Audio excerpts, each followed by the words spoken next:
Yes, tugiye kubaha ikaze mwebwe mukomeje gukurikira Bumwezi Amajyaruguru Amajyepfo Iburasirazuba Iburengerazuba ndetse n'abantu bari muri diaspora mwese ikaze nimba rwa mbere rwose wibuke gukora subscribe dore amakuru rwose yagiye aranga icyumweru tugiye kugenda tuyahera hano mu Rwanda nuko rwose ubu ngubu umunyamakuru rwose akaba n'umuhanzi Yago Depondati yagiye agirana amakimbirane akomeye cyane n'uwitwa Murungi Sabe bagendaga bapfa yuko uwitwa Murungi Sabe ari kugenda amushinja rwose kugenda akoresha ibitabi kandi ibi ngibi nta bindi ni iby'urumogi uwundi Pastor Claude ndetse na Asia ibintu bikaba rwose byagiye bikomera cyane noneho icyo wamenye cyo nuko ubu ngubu Pastor Claude ari kugenda atangaza neza cyane ko rwose witwa Aline Gahongayire rwose ngo yaramutwitiye ngo ariko rwose kuba Pastor rwose Claude ari kugenda avuga ibi ngibi nuko rwose byagiye bimukora ku mutima kubera yuko ngo nta kintu rwose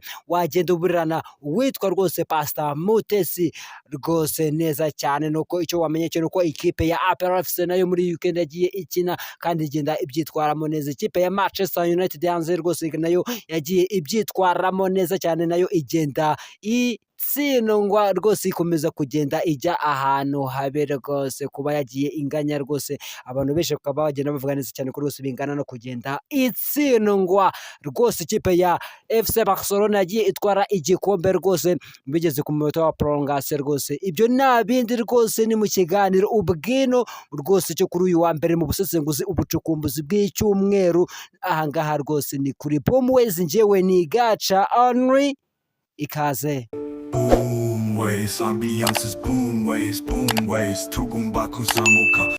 Ibintu rwose muri showbiz bikaba byamaje kugenda bifata iyindi ntera mu gice rwose cya gospel rwose nuko ubu ngubu uwitwa Pastor Claude rwose na Pastor Mutesi ibintu byagiye bifata iyindi ntera rwose babarira wumve aka kantu rwose kumbwira kuri Gahongayire buri ari na fiance wanjye buri gihe bavuga ngo Gahongayire aratwite bamuterana amacumu na Pastor Mutesi Iratwite yawe urabyibuka ko navugaga nti byapfuye bidese Mutesi se urabona wamuramura niki Izika mufitanye uko zifite aho urabyumva zishingiye neza wowe urabona Mutesi wamuramura niki wamubona niki wamwizera niki yakubujije kwirongorera n'induru kamarade yazanye kuri kamera ejo bundi ni umufiance kamarade yari ifitiye muri Amerika Mutesi yabikubise mu kidobya arabyica Mutesi rwose icyo wamenye cyo rwose uyu nguyu nawe di Kamarade ni umunyamakuru ukora 3D TV rwose iki ni ikiganiro cyagiye nacyo gica kuri 3D TV rwose abantu benshi bagiye bagikurikira rwose bagiye bamenya icyitwa ubwino nyabwo rwose uyu nguyu ni Pastor Claude uri kugenda asobanura ukuntu ibintu biba bihagaze rwose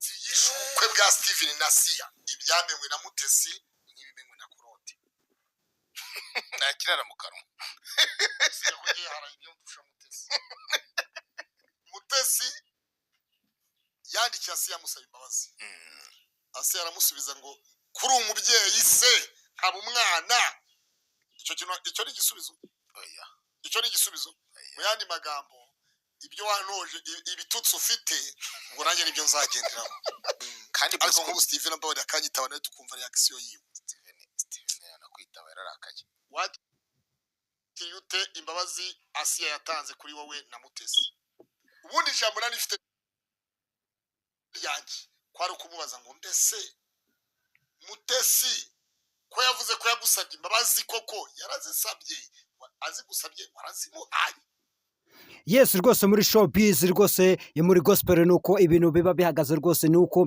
abantu benshi bari kugenda bakurikira icyitwa amatiku rwose bari bamenyereye ko ngo ibya Kaisari baberekera Kaisari ariko ubu ngubu rwose abantu benshi bamaje kumenya neza cyane ko rwose kugenda amagambo yabo bagiye bashyira mu byumba bagenda bayazana ku mihanda ya YouTube channel rwose ngo bagenda babona icyitwa amafaranga ariko ibi ngibi rwose ntabwo byakabaye bikwiriye ko abantu rwose bakora umurimo wo guhimbaza no kuramya Imana bagenda baterana amagambo akomeye cyane ndetse n'amabanga baba bafitanye rwose kuba bagenda banayemena rwose ibi ngibi ni ibintu biba rwose biri kugenda bibabaza abakozi b'Imana bamwe muri bo bakora bya nyabyo ngo ariko ngo n'ubundi bagenda bavuga yuko mu bihe bya nyuma hazagenda haza abahanuzi b'inyuma kandi abantu benshi bazagenda biyitirira rwose izina ry'Imana maze bazagende banabo ubwabo bakora amafuti menshi cyane ngo ariko n'ubundi ku munsi rubanza bazagenda rwose bavuga ati ngo mwami ngo twarakuramyaga ariko nabo yagenda basubiza ngo nanjye sinabamenye kubera yuko imirimo yabo iba iri kugenda ikendera. Nuko muri showbiz muri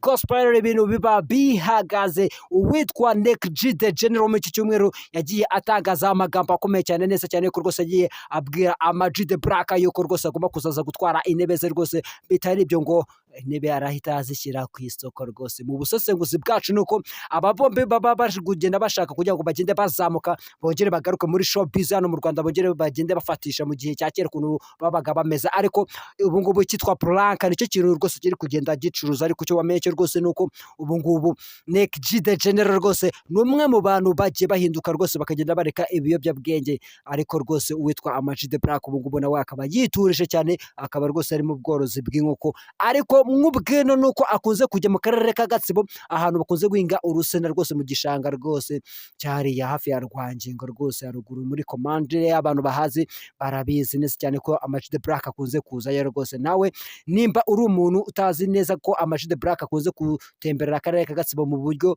buteruye rwose, nuko wamenye cyo nuko akunze kugenda ahagera. Kandi uwitwa Ama G the Black akaba akunda akarere ka Gatsibo rwose ku rugamba. Mu masegonda make cyo wamenye nuko ubu ngubu rwose ibintu byakomeje kugenda bifata iyindi ntera rwose. Ubu ngubu ku rugamba ibintu bikaba rwose biri kugenda bikomera cyane rwose. M23 ikaba iri kugenda ikora ibintu bigenda bibabaza bamwe bikagenda binashimisha abandi. Mbabarira wumve neza aka kantu. uku gushwana mubona muri Sadek arabavuga yuko M23 byicaye hejuru nizo buto nyine nizo buto zari zifite ubuzima bwa Sadek hani guma yatangiye kugenda imanura kidogo amazi aburi, umuriro buri, imiti buri, ibyo kurya bibure. Sadek irageraho igira itaye amabuye se niyo turaza guhekenya. Amahita amasigaye kuri Sadek yatangiye kugenda asa nayishirana rwose. Icyo twakubwira cyo rwose nuko ubu ngubu ibintu biba bikomeye cyane ku rugamba. Ariko rwose niba uri umuntu ukunda ibyo dukora rwose wibuka gukora subscribe. Ariko cyo twakomeza tukubwira cyo nuko Scott uyu nguyu ni umwe mu banyamakuru bakora rwose DC TV cyangwa uvuge ngo ni DC Crema TV rwose. Ubu ngubu akaba yaragiye azana cyitwa Plank cyamaje kwinjiza umukobwa rwose witwa Nikita Deborah. Ubu ngubu nawe akaba yamaje kwinjira muri showbiz hano mu Rwanda, akaba yaragiye yinjizwa na buri kantu na buri nguni rwose neza cyane. Bagenda batangaza neza cyane ko rwose uyu mukobwa yamaje kugenda twitira witwa buri nguni. Ariko ubyihishe inyuma n'uyu nguyu Scott. Uyu nguyu Scott cyo wamenye cyo rwose nuko yari cameraman w'umukinnyi ukomeye cyane wa filime hano mu Rwanda witwa Mitsutsu. Uyu nguyu Mitsutsu abantu benshi bagiye bamenya cyane kwa Nyakso, bagenda bamenya rwose kwa Patino, bagiye bakorana gakeya. Ariko bagiye bamenya muri Jen's Comedy, bamumenyera rwose kwa Kiramani muri Big Mind. Yuvuze Big Mind uwitwa rwose Mitsutsu akaba azwi neza cyane rwose no kwa Aisha agiye agaragarayo inyindi Aisha TV. Ikindi nuko Mitsutsu afite na channel ye rwose. Ubu ngubu akaba yamaje kuba n'umuhanzi yagiye akora indirimbo zo kugenda yamamaza Perezida Paul Kagame. Ikindi wamenye cyo nuko Mitsutsu nawe rwose agenda akora ibiganiro rwose kuri YouTube channel ye rwose. Uyu nguyu cyo wamenye cyo nuko wari cameraman we Scott ubu ngubu akaba rwose nawe ari kugenda akora ibiganiro kuri rwose DC Crema TV. Ariko cyo wamenye cyo nuko uyu munyamakuru kugira ngo afatishe uyu nguyu yagiye ajyanwayo n'undi munyamakuru ukora rwose kuri 3D TV. Ngo nawe wundi bamwita Kamarade hamwe na Romeo rwose. Abangaba kari babiri bagiye bamuteretera akazi maze akagenda akabona kuva aba bombi bamaje kugenda baca kuri iyi televiziyo rwose yitwa DCTV. Ariko kiri wamenye cyo nuko hano muri showbiz hano mu Rwanda nuko rwose ubu ngubu abahanzi benshi bari kugenda bitegura gushyira hanze album witwa rwose Christopher Muneza nawe ari kugenda ari guteganya rwose kugenda ashyira hanze album nyayo. Umutwari uhagararira noneho hakaba n'umutwari mukuru ari we Yesu nyine. Mu rukiko imbere ya Pilato ngo Yesu baramubajije bati kubera iki utahisemo intumwa 9 cyangwa ngo uhitemo 14 cyangwa ngo uhitemo 7? Ibi ngibi ntabwo byanditse muri Bibiliya, ni mu gitabo cya Bosuwe. Rwose icyo twakubwira cyo rwose nuko mu bindi bintu byagiye bivugwa cyane muri iki cyumweru rwose cyane nuko witwa Papa rwose Francis yamaze kugenda yitaba Imana, ariko icyo wamenya cyo rwose ni uko abantu benshi bagiye bishimira kuba basi yaragiye amaze kubasomera Pasika, kandi abandi bantu bakaba bari kugenda bagaragaza neza cyane ko rwose yari afite igikundiro cyinshi cyane mu bantu. Kandi icyo ndi wamenya cyagiye kiranga iki cyumweru ni uko rwose uwitwa rwose Palaso akaba ari gutegura igitaramo rwose kizagenda kibera hamwe ku itariki rwose niya The Ben uri kugenda ategura igitaramo i Buganda. Abantu benshi bakaba bari kugenda bagaragaza neza cyane ko rwose ibingibi abatari ibintu rwose bitakabaye biri kugenda bigaragara. Kandi ikindi muri iki cyumweru ni uko hagiye hakorwa urutonde rw'abanyamakuru rwose utakwigira ubashyira indirimbo ngo bayigukinire ku buntu. Rwose hagiye hagaragaramo uwitwa rwose Arisudi, akagenda hagaragaramo uwitwa rwose uwundi munyamakuru ukomeye cyane ukorera rwose Kiss FM, na wundi akaba yitwa Ankostini, akagenda hagaragara uwundi munyamakuru rwose ukora TV1 akaba yitwa Paxson. Aba ni abanyamakuru rwose utahashyira indirimbo yawe ngo bayikine ku buntu, gutabagurira agafanta cyangwa ngo bagurire rwose akandi kantu ukuntu wakita ngo ni agatike ng'ibiki n'ibiki rwose, nawe urabyumva nyine tu. Hari n'abandi bantu bagiye bagaragara neza cyane ko rwose bagiye bakora ibintu neza cyane, nta ruswa bakeneye kandi nta n'ikimenyane. Ubu ngubu ni Tijara Kabendera, akabamo rwose na Claude Kabengera rwose, akagenda hagaragaramo David Bayingana, karimo n'abandi banyamakuru benshi bakora ibintu byiza. Ariko rwose icyo wamenya cyo muri iyi minsi iki cyumweru turi kugenda dusoza ni uko witwa rwose MIE rwose akaba yari kugenda afata mu mugongo umuhanzi we rwose, akaba yagiye abura umubyeyi. Ikindi akaba yagiye atangaza neza cyane ko rwose yababajwe bikomeye cyane yuko yagiye abura umubyeyi, maze abantu b'abaganga bakaba baragaragayeho rwose kugenda batamwitaho uko bikwiye. Uwo nta wundi akaba yitwa Niyo Bosco, akaba agiye agaragara neza cyane yuko ari kugenda anenga abaganga biturutse kuba rwose batarafashe neza umubyeyi we, bikagenda bituma agenda anitaba Imana. Dore rwose yuko muri bino bintu rwose muri bino birori cyangwa mu kuno gushyingura uyu mubyeyi hari abahanzi benshi, abanyamakuru benshi baje gufata mu mugongo Niyo Bosco, kubera yuko ari umwe mu bantu rwose bari bafite uruhare mu muziki hano mu Rwanda. Nawe rwose kuba yabuze umubyeyi we rwose byari ngombwa yuko baza kumufata mu mugongo.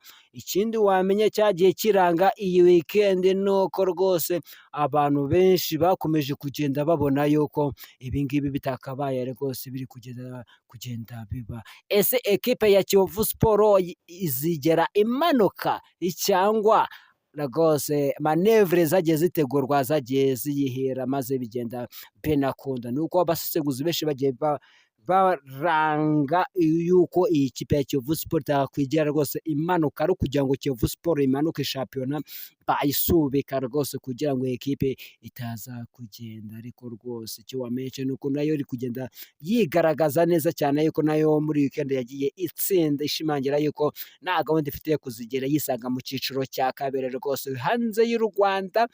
Muri shampiyona y'Ubwongereza ekipe rwose iri kugenda ibabaza abantu benshi n'ikipe ya Man U rwose yagiye inganya igitego 1-1 rwose.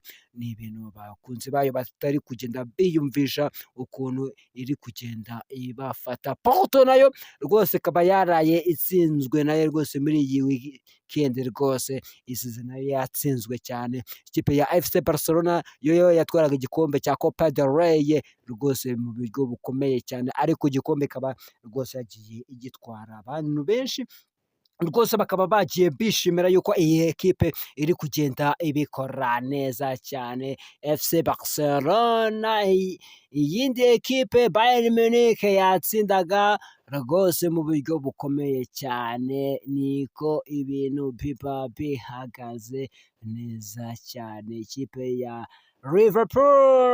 Liverpool rwose uyu mwaka ni uwayo mu gutwara igikombe rwose nta kabuza rwose neza cyane. Abakunzi ba Liverpool rwose bagomba guserebura uyu mwaka igikombe cya 20 nawe rwose ni ibintu abantu benshi bari kugenda bishimira yuko iyi ekipe iri kugenda ibikora neza.